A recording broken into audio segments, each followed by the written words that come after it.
Para migrantes y exiliados de todo el mundo, a los desenraizados, a los que volvieron y se enraizaron, a los sin raíz, y para los árboles que dejamos atrás enraizados en nuestra memoria.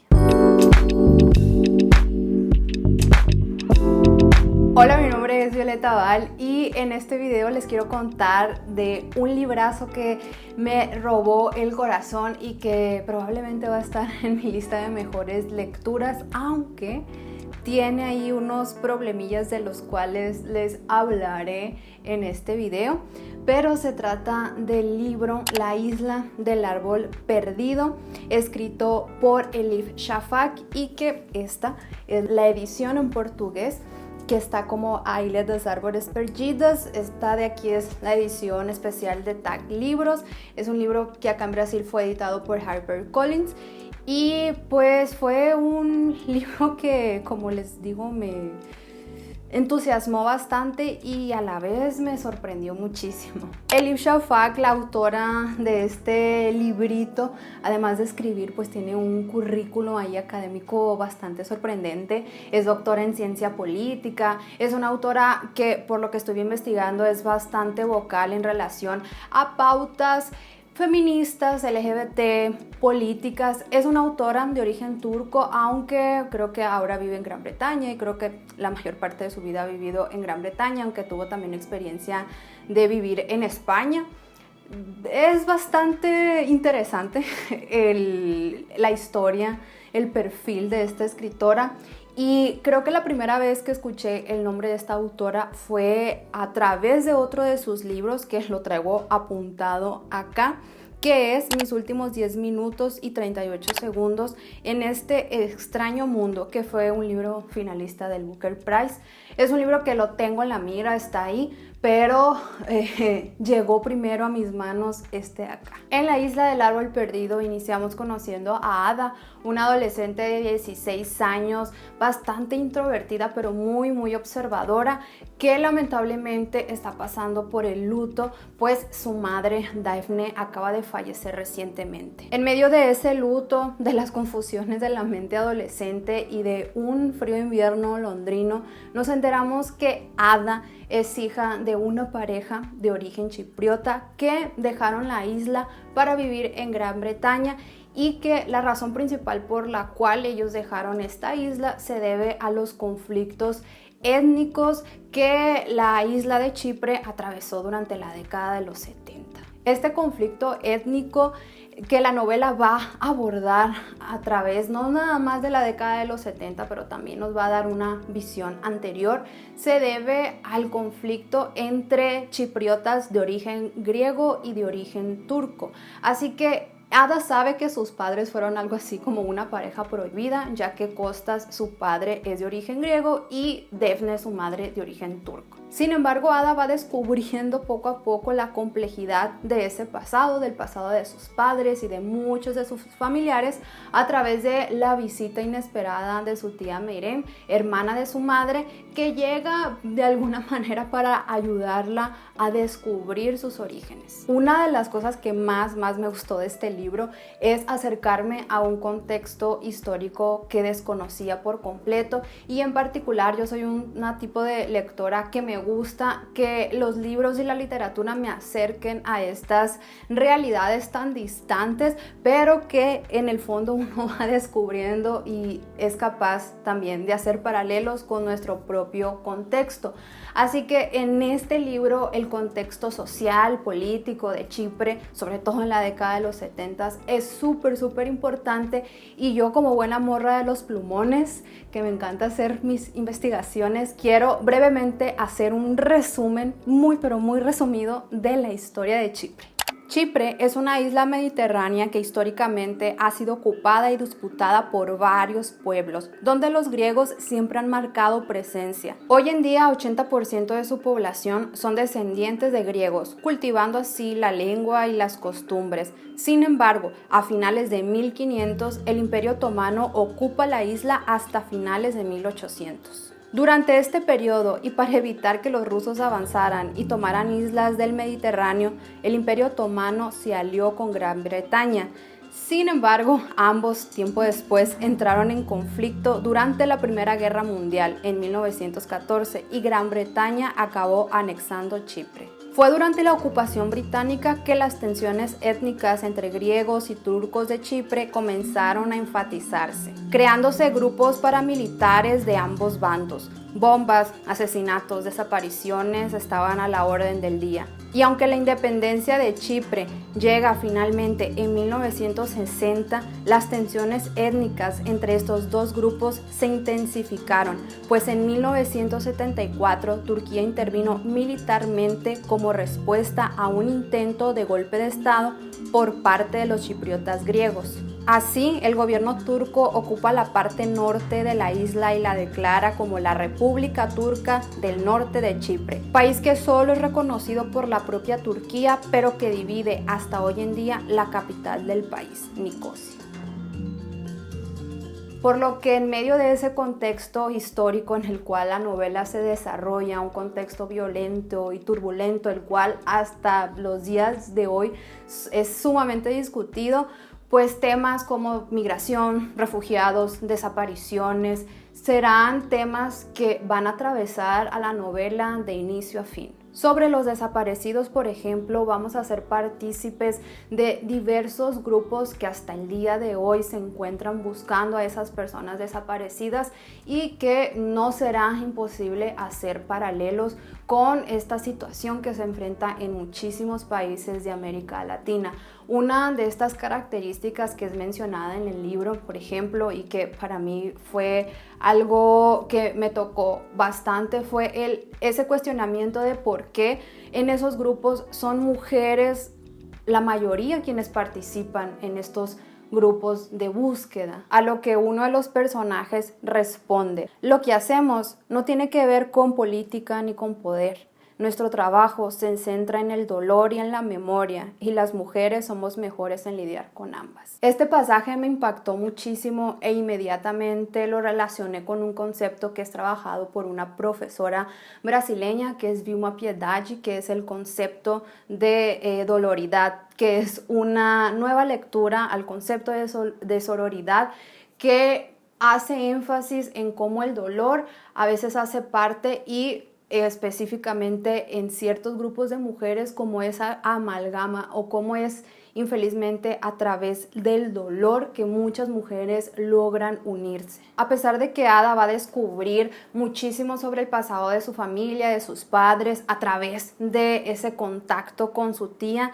nosotros los lectores incluso vamos a saber muchísimo más que la propia Ada, gracias a una narradora muy especial de esta novela, que es un árbol, una higuera. Esta higuera no solamente va a ser testigo de la historia de amor entre los padres de Ada, sino también va a ser un testigo generacional de la violencia que la isla de Chipre ha vivido. Este libro para mí me proporcionó una perspectiva diferente a la hora de pensar contextos de violencia, porque para mí, y aquí hablo absolutamente por mí, cuando pienso ante estas situaciones, estos contextos, es el sufrimiento humano el primero que me interpela, el primero que me preocupa, el primero que llega a quitarme el sueño. Pero este libro también nos pone, y principalmente a personas como yo, en evidencia que no es nada más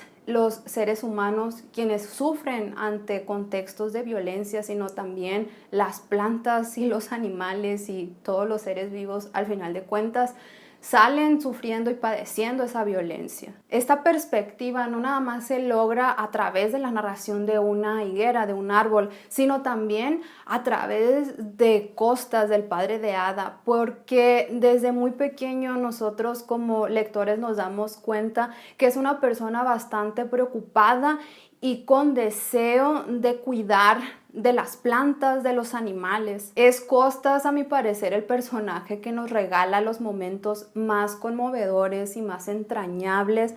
cuando, por ejemplo, de niño llora al ver centenas de murciélagos muertos por una onda de calor, o cuando al borde de las lágrimas le pide a su madre que por favor no coma pájaros, o cuando incluso ya como biólogo, como botánico, él es capaz de casi arriesgar su vida para deshacerse de nidos que cazadores ilegales de aves ponen en ciertas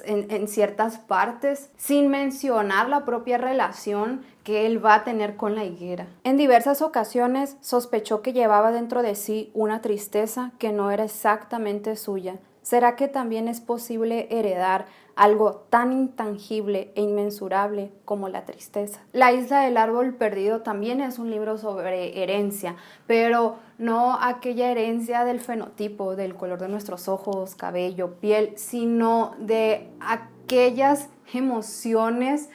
y aquellos dolores, aquellos traumas que también se heredan. Hay en la isla del árbol perdido diversas ocasiones donde incluso la madre de Costas reflexiona de el por qué su hijo es tan diferente a sus otros hijos, siendo que los tres fueron educados en el mismo hogar, con las mismas oportunidades, pero creo que todo esto nos lleva a la reflexión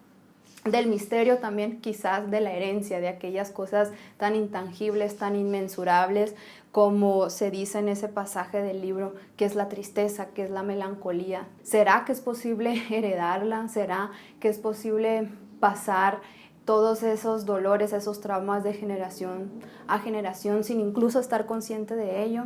Aquí creo que el libro hace una reflexión bastante constante y pues nosotros los lectores también. A pesar de ser una novela totalmente entrañable, de lo mejor que he leído en este año, que es bastante fluida, que puede rescatarte de un bloqueo lector, porque de verdad creo que es una novela que tiene esta característica de atraparte desde la primera página y ni siquiera tú tener que poner un esfuerzo para tener interés en saber qué más va a pasar. O sea, es una novela que fácilmente engancha al lector y que además trae otro abanico de temas, como por ejemplo la homofobia, también la repercusión y el impacto de las redes sociales, más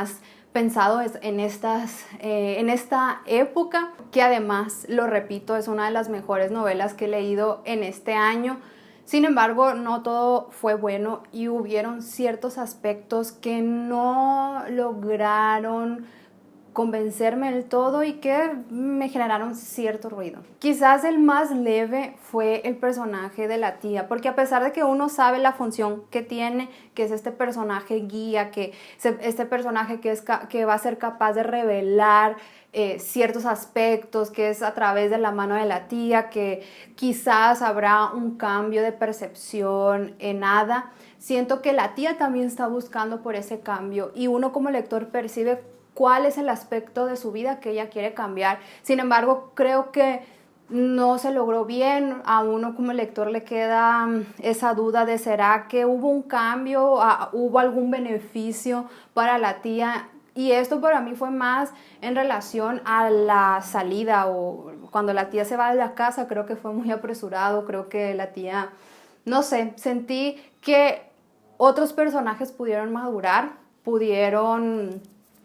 llegar a un cierto lugar, y no sé si la tía llegó al cierto lugar. Pero como quizás también les digo, no es tan importante porque al final de cuentas pues la tía cumple esa función de ayudar principalmente a Ada a descubrir ciertos aspectos, pero me hubiera gustado que también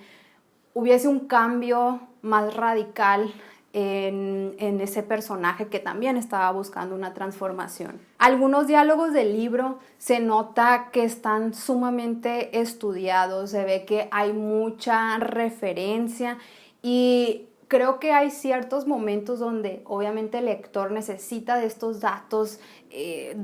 sólidos para creerse ciertas situaciones, pero a mi parecer había momentos de, por ejemplo, una plática coloquial o banal que para mí es difícil pensar que por más estudiado y por más que sepa sobre un asunto pueda llegar a tener como datos tan concretos bajo la manga. Es a veces quizás un diálogo sumamente racional que si fuese un ensayo obviamente se agradece, pero pues estamos hablando de un libro de ficción y como lo digo, a veces no es ni siquiera tener estos datos, sino en situaciones que se sentía demasiado forzado, demasiado cabezudo, demasiado racional y pensado. Y esto incluso para mí lo comprobé porque al final del libro la autora nos pone una lista de referencias que ella estudió para construir la historia de este libro. Entonces se ve que la autora hizo su chamba de investigación como buena morra de los plumones que se ve que es, pero que, como le digo, a veces esa racionalidad excesiva o ese dato duro no era necesario en ciertos momentos pues más coloquiales. Pero el problema más intenso que yo tuve con esta novela se reduce y puede quedar mejor ejemplificado a través de la siguiente frase que dice: creo que una de las razones por las cuales los humanos tienen tanta dificultad de entender a las plantas es el hecho de que para conectarse con algo diferente de sí mismos y preocuparse genuinamente con dicha cosa, necesitan interactuar con un rostro, una imagen, que refleje la de ellos con la mayor semejanza posible. Cuando más visibles sean los ojos de un animal, mayor compasión recibirá de los seres humanos. Esta frase es una frase de La Higuera y esta narradora sostiene una de las ideas más fuertes del libro, que es recordarnos que las plantas también son seres con vida y que las plantas también sufren y que las plantas también atravesan y pasan estrés. Sin embargo, hay un momento bastante inesperado al final del libro donde la capacidad de narrar de la higuera, uno al final de cuentas parece que fue a través de la interferencia del contacto humano que fue capaz de tener esa conciencia. Creo que uno como lector se compra la idea y la fantasía de que sea una higuera quien nos esté contando eso. Creo que no hay ningún problema. Entonces, cuando hay ese momento de interferencia humana en el discurso y en la capacidad de narrar de la planta, creo que se cae el argumento más fuerte, que es demostrarnos que las plantas, o sea, ponernos en la cara, oiga, recuerda que planta también es vida y es una... En fin, creo que ese momento para mí echó por suelo un argumento tan poderoso que fue trabajado durante todo el libro y ahí sí definitivamente no me gustó, me hubiera gustado seguir con esa fantasía de que la capacidad de narrarnos pues era pura y sencillamente de la planta sin necesidad de un ser humano que interfiriera. Entonces ahí sí creo que eso fue el problema sí mayor, y es que este hecho tiene relación con otro aspecto que para mí fue demasiado débil, que no el personaje de Daphne, pero sí momento de quiebre de este personaje y quizás de entender y de profundizar todavía más en las cosas que ella no pudo superar, los dolores por los que pasó, aunque obviamente se explican, pero al final de cuentas, al tener una relación tan cercana entre este personaje y la higuera y sentir que la higuera a veces profundizó más en ciertos momentos de la vida sentimental de Costas y no de Daphne, para mí también fue una quiebra de expectativa, porque al final de cuentas uno interfiere que hay una relación mayor y una visibilidad mayor, pero bueno, creo que al final de cuentas ahí es tal vez sea una decisión bastante consciente de querer enfocar esa mirada hacia el otro y en este caso hacia Costas, por ejemplo, cuando relacionamos estos dos personajes y la relación que ellos eventualmente tienen con esta higuera. A pesar de todo eso, es una novela bastante entrañable que muy con seguridad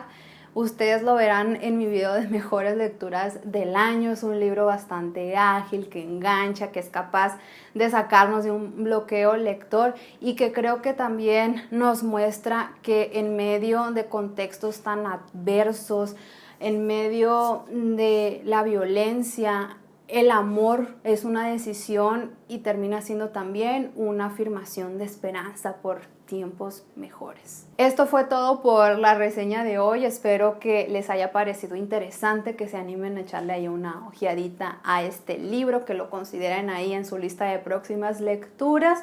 Y pues yo estaré aquí en los próximos videos. Espero que sigan viendo mis videos de reseña, que disfruto mucho a pesar de que no sean los videos más vistos, no nada más en mi canal, pero en muchísimos canales. Aún así, muchísimas gracias por estar viendo este video. Y pues, como digo, nos seguiremos viendo en los próximos. Até mais.